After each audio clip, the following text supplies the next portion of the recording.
My full name is Varnell Ford Kimmons. I was born here in New Albany, May 5th, 1933. There were 4 children in the family. My mother, my father, and 3 girls and 1 boy. My oldest sister is Inez Ford, and my second sister was Vivian Ford, and my brother was Benjamin Ford, and of course I'm the shortest. Are you the baby? Mm-hmm. All of my siblings, I'm the only one that's left. My mother's full name was Cornelia McClarton Ford. My dad's name, at that time, they would name him after presidents. So his name was Benjamin Franklin Ford.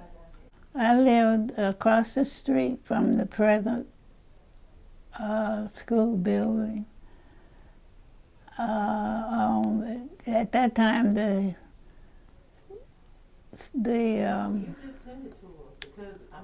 street was Washington Avenue. Another president name. And it stayed 331 Washington Avenue for years. And we would sometimes get up, service organizations would be trying to find, like, people, grocery store were trying to deliver grocery, or the fire truck would be trying to get someplace, and right now the ambulance makes mistakes because it was so long being that street, Washington Avenue. And I came up on it one day and I told the policeman, I said, it'd be hard for you to find something, and it might be a life or death that you need to find out, where somebody lives. So they changed it. They go all the way in the park. But now, they didn't go all the way around. I don't know why they decided that they were going to stop it at the bottom of the street, because it's still confusing. So what is now Oak Street used to be Washington Street? Right. Or Washington Avenue? Uh-huh. For that long, and then it changed to Oak. Yeah. The telephone company, they said, was responsible for changing it. My dad was born in Hattiesburg, and later when Hattiesburg, Mississippi Southern got ready to expand their campus, they bought the property and they moved to Mobile, Alabama. And my mother was from Port Gibson, Mississippi. And they met at college and got married, and she moved to Texas and stayed for 1 year. But that didn't work too well, because he was living in Mississippi and she was living in Texas. And they decided he was offered a job here in New Albany. It was called Southern Christian Institute, which now is a part of Tougaloo College. He was offered principalship. Mm-hmm. And of course, he brought his wife with him. When he started being the principal at the school, what was the name of the school? Union County Training School. So he started being the principal in 1921, Mm-hmm. and he was the principal there until he died? 1950. Okay. Mm-hmm. So when did they change the name of the school? I don't remember that because I was not here during that time. My grandfather was farmed. My grandmother didn't work. She stayed there in the home. My mother was my first grade teacher, and my daddy was the principal of the school that I went to. My grandmother was tough. In fact, we used to call her Big Chief Thundercloud. Big Chief Thundercloud. Thundercloud. My dad was he was a big guy. And everybody feared him. And they called him Prof. And they said, "Here comes Prof." And everybody would run and get in place. He was ambidextrous, and he would spank them with that left hand. At that time, principals were coaches and classroom teachers. They didn't have that much money. And so he taught all the time. He taught math. When he first came here, he decided that they were going to add 2 years. It was just a 8th grade school. And he decided that he was going to teach math. And then every year after, they were going to add 2 years until it became a full high school. At that time, they did a little of everything. In fact, he coached the boys basketball team during that time. And they won a number of honors. They played in Arkansas and Tennessee.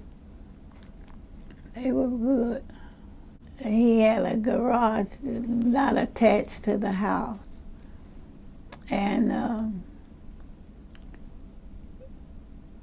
he raised peanuts. He was known for liking peanuts.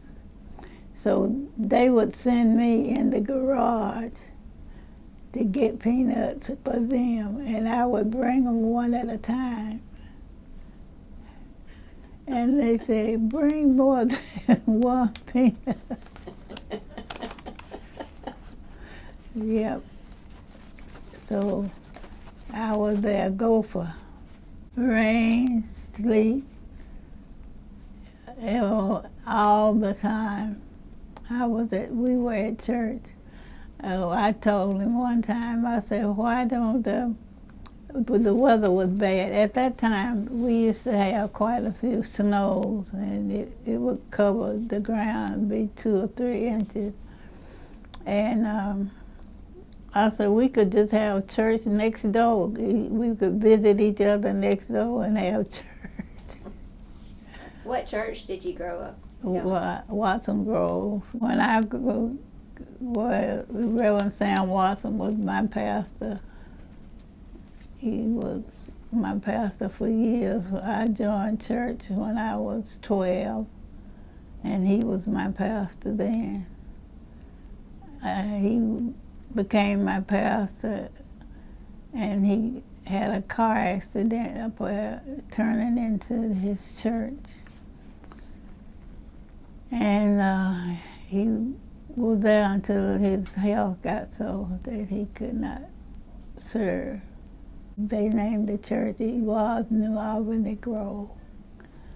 And they decided that his service was really merited a change of name. So they gave him a name. Watson Grove. Right across the street was a restaurant. The funeral home was Talbot Funeral Home at that time. It was across the street, not in its present location. I guess it would be neighborhood grocery. On the corner, you could always go get bologna 5 pieces for $1.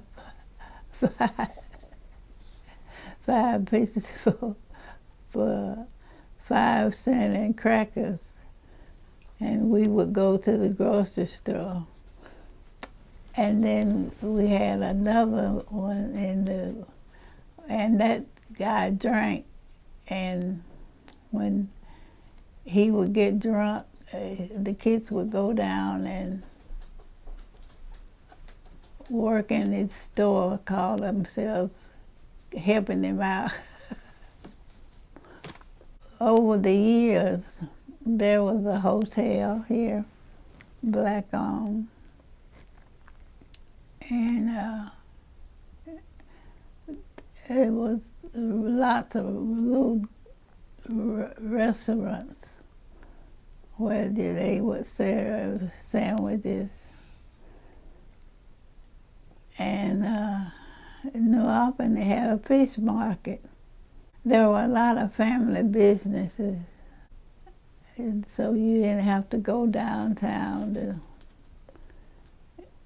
You just go to the grocery store in the neighborhood and buy your whatever you needed to buy. There were a lot of, well, I guess they were boundary lines, and certain kids lived in certain areas that only one school. And it was, Goose Hollow was the name of one. South of town was one. Durham was one. And only one high school.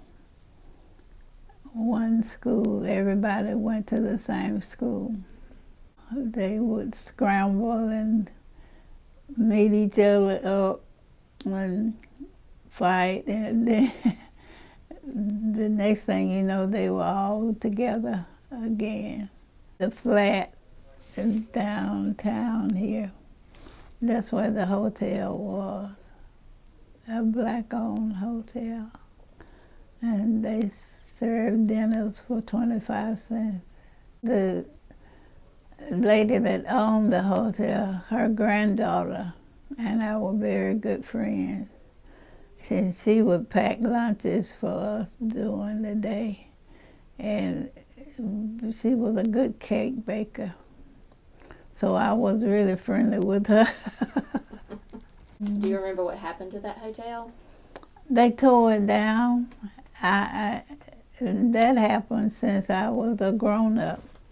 That was before the Coke plant. This was way back in the day. When I was in college, it was really funny. I met a person that was inquiring about where I was from, you know. And I said, New Orleans, Mississippi. He said, well, I declare, he said, I stayed at that hotel for 25 cents a night. But she was a very good cook.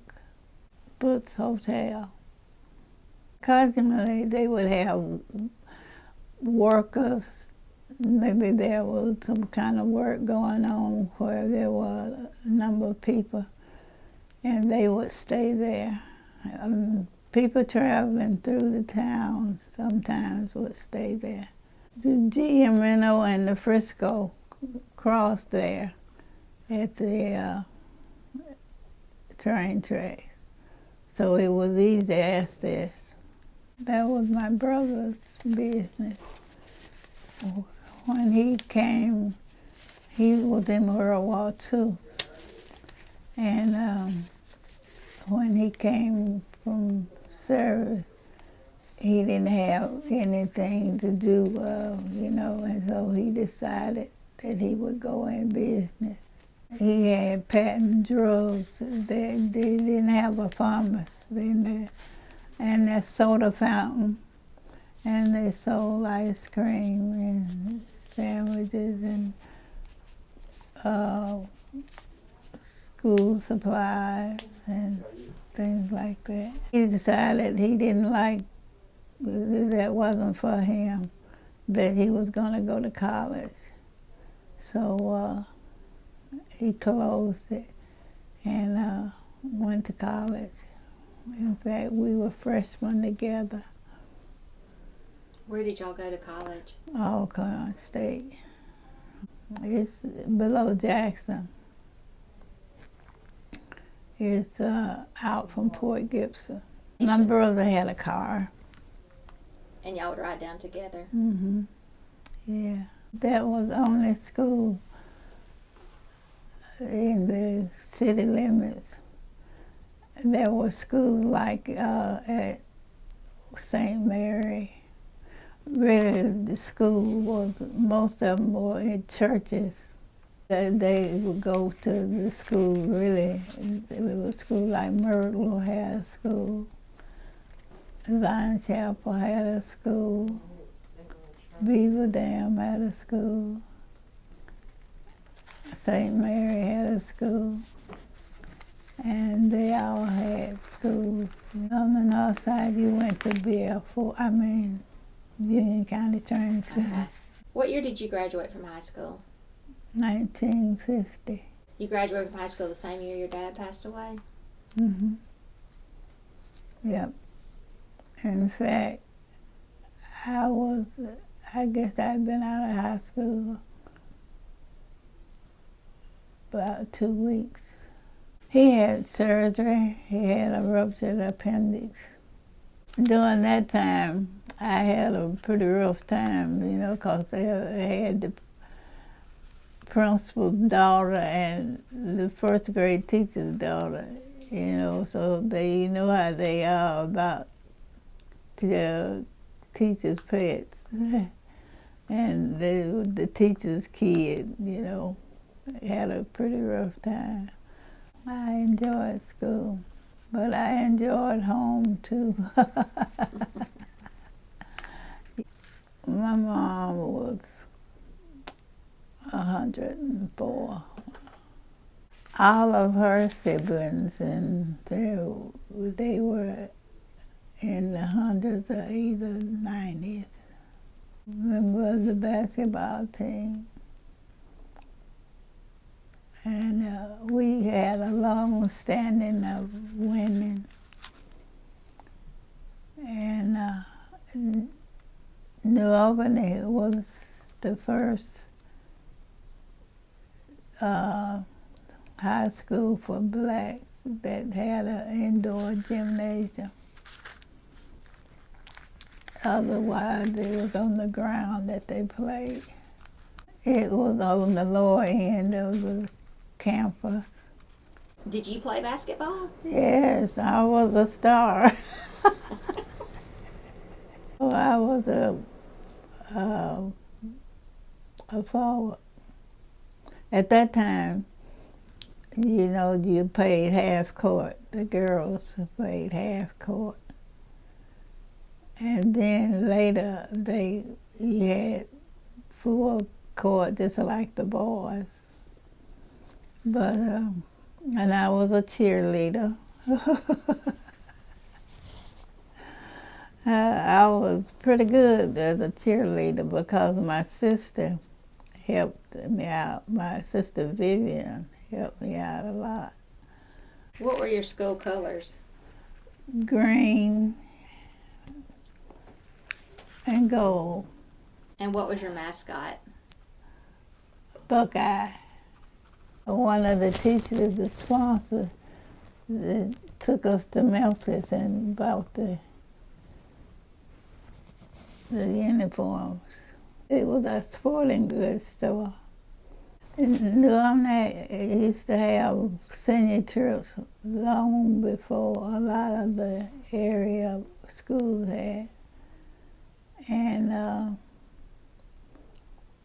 the first trip they had was that touring all of the schools in Mississippi that were like Tuskegee and some of the junior colleges. And then the next year, they decided that they were going to go to Washington, D.C. And of course, they went to Washington and Canada and New York. They extended each time. One class tried to outdo the other one. My class was one of the classes. In fact, our class was the first one that they went on a trip. The class was able to go first. And after it was a tour bus, then they would let other people go to fill the bus up. My mother always was one of the ones that went on the trip. They had some stops along the way.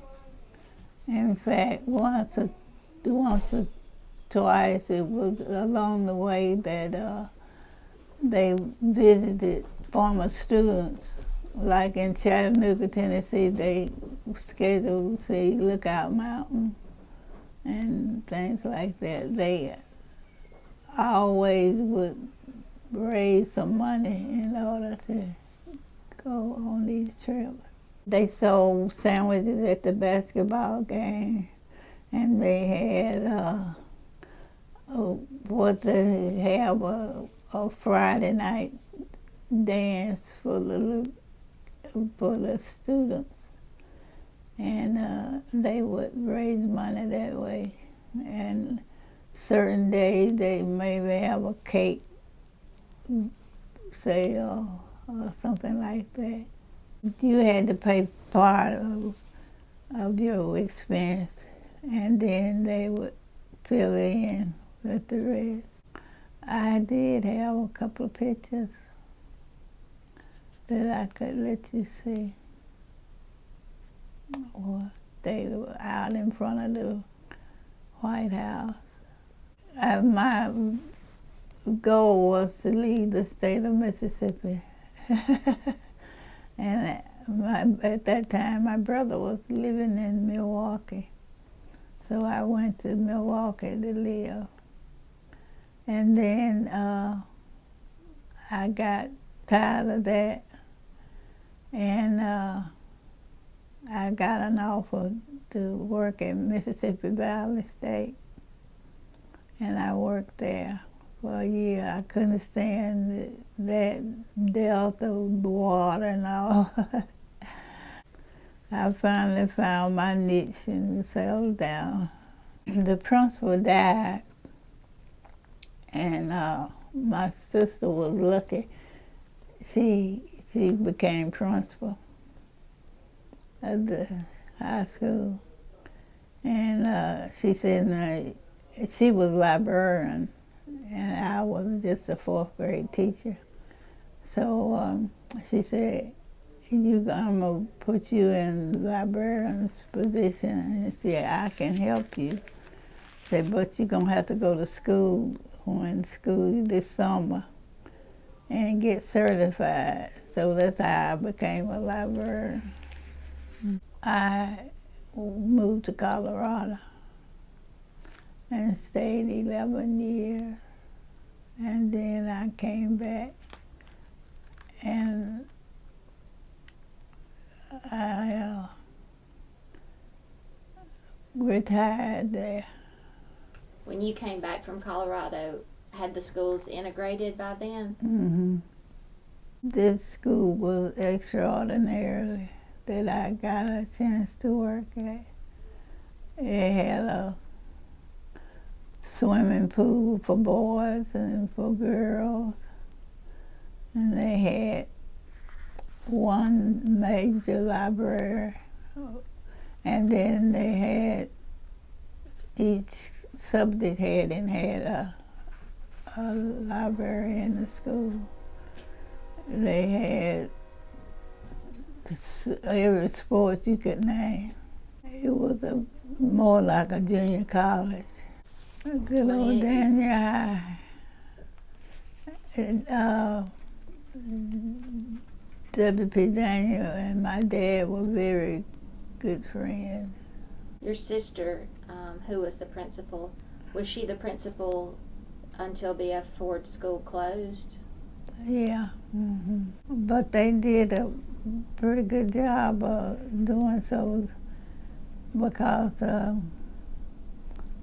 they did it by choice, you know.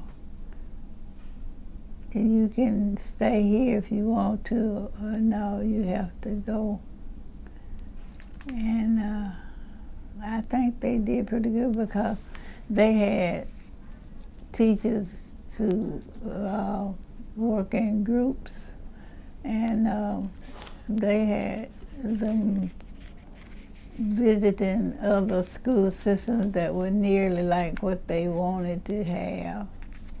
And I think because a group came to visit in the Colorado Springs where I was, and I think they did pretty good. She was assistant superintendent at New Orleans, the system here, the city system here. Who was the superintendent? Dr. Bryson. Okay. I loved them. I thought they were so neat, and I enjoyed them very much. I hated to leave, really. I said, I don't want to go to high school. I'm sick of high school. And she said, well, you're going to have to. Dad, go home. The neighborhood, it was on that lot behind the one right across the street from the school. And before my best friend, before we were going to school, we would go down to Elks Rest and spend the time. The guy would open up a store during the time. And